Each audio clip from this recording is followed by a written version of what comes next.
Ang mermaid o sirena ay mainit na topic dahil marami sa atin ang naniniwala na meron talaga nito. Sa katotohanan, ang mga palabas na Jezebel, Marinela at iba pang mga ibang palabas sa ABS-CBN o sa GMA na nagpapalakas ng ating mga imahinasyon na meron talagang mga sirena na naninirahan sa karagatan. Alam naman natin na mas marami pa ang tubig sa lupa kung tutuusin. Halos kakaunti pa nga lang ang na-explore natin sa sarili nating karagatan. Kaya't halos may nadidiscovering species sa bawat explore ng mga espesyalista. Kaya posible nga ba na merong sirena na nagtatago sa ilalim ng karagatan?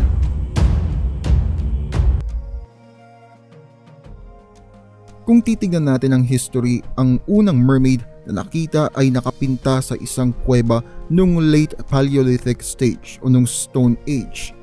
Ang kauna-unahang kwento na lumitaw ang mermaid ay matatagpuan sa Assyria noong 1000 before Common Era. Habang ang mga reports at sightings naman ng mga nasabing sirena ay matitrace back mula sa early Arabs noong 586 Common Era. Maraming mga medieval sailors ang nagsasabi na nakakita sila ng mga sirena at nagpatuloy ito hanggang 1900s. Ang mga sirena ba ay ginawa ng Panginoon? Sila ba ay nasa Bible kahit man lang ang isang linya? Amazingly, oo. Hindi oo na ginawa sila. Oo na makikita ang reference nila sa Bible. Sa 1 Samuel chapter 5 verse 2. When the Philistines took the ark of God, they brought it into the house of Dagon and set it by Dagon. Si Dagon ay ang ancient Mesopotamian at Canaanite deity. Siya ay ang fish god o isang merman. Yan lang ang nag-iisang reference sa Bible ng sirena. Although ito ay isang merman, nauugnay pa rin ito sa isang sirena. Si Atargatis ay ang great goddess ng northern Syria kung saan pinamumunuan nito ang karagatan. Ito ay mermaid-like feature at pinaniniwalaang siya ang tumitingin o gumagabay sa fertility ng kanyang mga tao. Katulad ng isang sirena, ang kalahating katawan nito ay tao, habang ang pababang katawan naman ay isda. Ang mga Assyrians noon ay nagtayo ng napakagandang templo na kaya nilang itayo at nilagyan nila ito ng mga sagradong isda bilang offering kay Atargatis. Pinaniniwalaan noon na si Atargatis ay na-inlove sa isang mortal na magtutupa at nagkaroon sila ng anak. Ito nga ang maalamat na reyna na si Queen Semiramis. Dahil nga siya ay Diyos at ang kanyang iniibig ay isa lamang mortal, hindi ito nakaligtas sa kanilang banal na pakikipagtalik. Nung nangyari ito, nalungkot si Atargatis at nagtago sa ilalim ng karagatan. Hindi siya pwedeng mamatay at maging isda, kaya ang katawan niya ay niretain ang pagkababae at ang paa niya naman ay naging buntot. Siya rin ang iniuugnay kung bakit ang ibang mga Syrian ay hindi kumakain ng isda.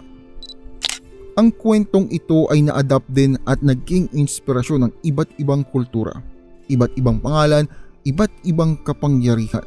Pero halos karamihan sa kanila ay makokonekta kay Atargatis. Ang mga Nereids ay kilala bilang isang napakagandang nilalang nung panahon ng sinaunang Greece. Ang Nereids ay kilala din sa tawag na sea nymphs. Sila ay magaganda at nilalarawan bilang may buntot o hindi naman kaya may paa. Ito ay depende kung sila ay nasa tubig o nasa lupa. Pinaniniwalaan din na sila ang kasama ni Poseidon at minsan ang nagdadala ng trident nito. Ang mga Nereids ay mga matutulungin. Kadalasan tinutulungan nila mga mandaragat pag ito ay nangangailangan ng tulong. Isang kilalang kwento ng kabutihan ng mga Nereids ay noong tinulungan nila ang Argonauts para hanapin ang Golden Fleece. Pinaniniwalaan din na sila ay nanganganak at ang kanilang mga anak ay influential. Isang Nereid ang nabuntis ni Zeus. Ang Nereid na ito ay nagluwal ng lalaking sanggol na pinangalanan namang Achilles. Isa pang klase ng sirena ay ang mga siren. Ang mga sirens ay ang mga kilala nating sirena. Pero sa katunayan, may dalawang klase ng sirens. Ang sirens ay inilalarawan bilang isang magandang babae mula bewang pataas. Subalit ang pababa nito ay isang katawang ibon.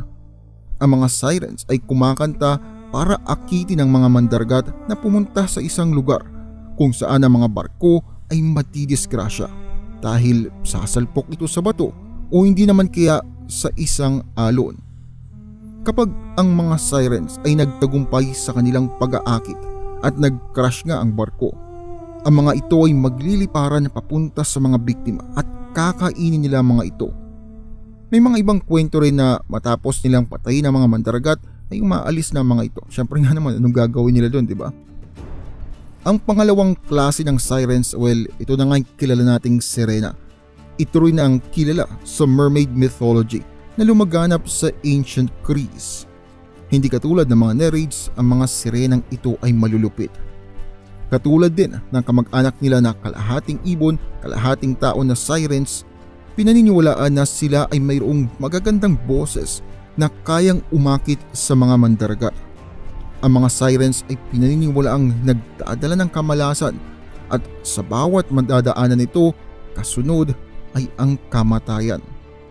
Para sa mga bagong nakarinig ng ganitong klase ng mermaids, ang mga Selkies ay kinakategorize ng mga mermaids, although meron silang kakaibang proseso. Ang mga Selkies ay may kakayahang magbago ng anyo mula sa tao papunta sa pagiging hayop. Tinatawag itong therianthropy. Kapag gusto nilang pumunta ng lupa, tatanggalin nilang ang balat nila bilang seal at itatago ito. Kapag gusto naman nilang pumunta sa tubig ay susuotin nila ang balat na ito. Maraming mga kwento patungkol sa Selkies sa Icelandic area. Ayon nga sa kwento, may mga lalaki na nakapangasawa ng isang Selkie. Nung dumaong ito sa lupa, tinago ng lalaki ang balat ng seal. At dahil nga hindi niya na makita ang balat niya, hindi na makabalik ang Selkie. Ang iba ay namuhay ng normal at nagkaroon ng anak, habang ang iba ay nakita ang kanilang mga seal skin at bumalik sa dagat. Ang klase ng sirenang ito ay mula sa kwento ng The 1001 Nights. Hindi ito katulad ng mga traditional na mermaid stories. Ang mga ito ay halos kamukha ng isang tao. Sa katunayan, sa pisikal na itsura wala itong pinagkaiba sa tao. Kakaya ng mga Selkies, ang mga mer people ay nagkaroon ng relasyon at pamilya sa isang normal na tao. Ito ay ang sirena ng Ireland.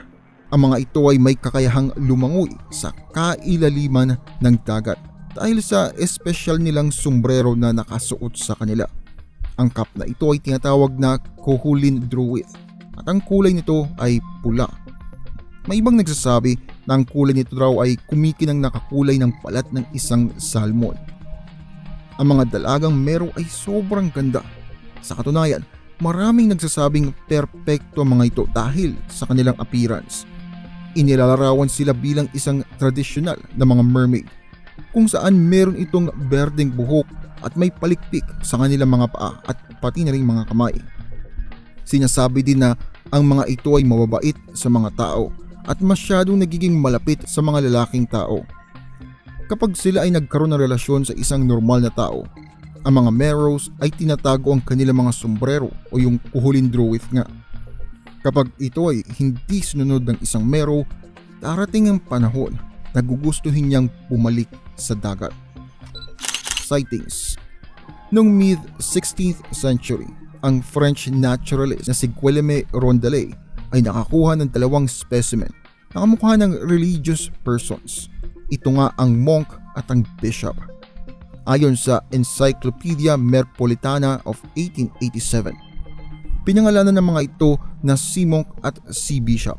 Ang mukha nito ay isang tao, subalit magaspang ito at mukhang katawa-tawa.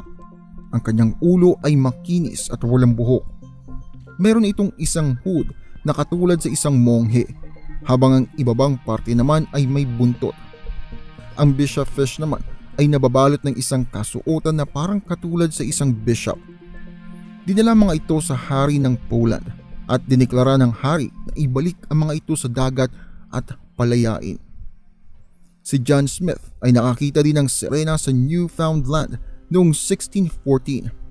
Ayon sa kanya, meron itong mahabang berdeng buhok, subalit ang itsura nito ay hindi maganda. Si Christopher Columbus din ay nakakita ng sinasabing mahiwagang sirena sa may Dominican Republic.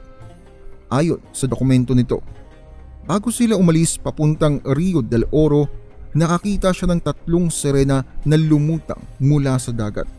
Subalit ang mga mukha nito ay hindi magaganda. Sa katunayan, mukha raw itong lalaki. Noong dumating naman ang 1800s, dito na nagkaroon ng mga hoax. Sa katunayan, ito ang kilalang kilala na mermaid sighting. Ito ang Fiji mermaid. Nakuha nito mga mata ng publiko nung dinisplay ni P.T. Barnum ang nasabing mermaid taong 1840. Dahil noon hindi pa ganun ka-advance ang teknolohiya, maraming mga tao ang naniniwala na isa nga talaga itong totoong mermaid.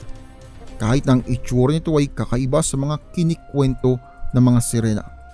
Pero sa panahon natin ngayon, alam naman natin na isa lamang itong hoax. Ngayon, marami pang mga mermaid sightings kuno.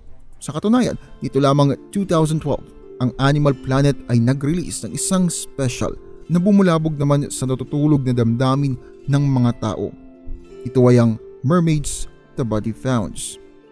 Kung papanoorin mo, napaka-convincing talaga ng kanilang documentary. May mga scientists, evidence at iba pa. Pero confirm po na ito ay fiction lamang, hindi po yun totoo. Pero dahil nga sa ganda ng pagkakagawa at sa mga utak ng mga tao na naniniwala na meron talagang sirena, marami pa ring naniniwala na totoo talaga ito. Sa katunayan, ang NOAA o National Oceanic and Atmospheric Administration ay nakatanggap ng sandamakmak na inquiries patungkol sa pagpapatunay ng isang sirena. Ang NOAA ay nag-issue ng statement na hindi totoo ang mga mermaids. Ang ibang mga siyentipiko ay naniniwala na ang sirena ay isang klase ng skin disease. To be precise, ito ay ang hyperkeratosis, kung saan ang panglabas na balat ay kumakapal. Sa katunayan, tinatawag nga rin itong mermaid's curse. Isang pamilya sa Scottish Island ang nagkaroon ng ganitong karamdaman. Si Thompson na pinanganak noong 1684 ay nagkaroon ng ganitong sakit. Ang kanyang balat ay parabang kaliskis ng isda at nababalot ang kanyang katawan habang ang kanyang mukha at leeg ay maayos naman. Pinaniniwalaan din na ang ibang mga mermaid sightings ay dahil din sa mga manatees o yung mga dugong. Posible ito lalo na sa malayuan o madilim na lugar. Mapapagkamalan talagang isang dugong na isang sirena. Subalit sa mga reports na nakita nila mukha nito, ibang usapan na yon. At ang mga dugong, alam naman natin, ay hindi kayang kumanta. Alam niyo ba na merong isang rare defect? Tinatawag itong Chironomelia. Ang mga sanggol ay pinapanganak na ang kanilang mga paa ay magkadikit na parang isang sirena. Ang mga sanggol minsan isa lang ang paa o hindi naman kaya dalawa pero magkadikit ito.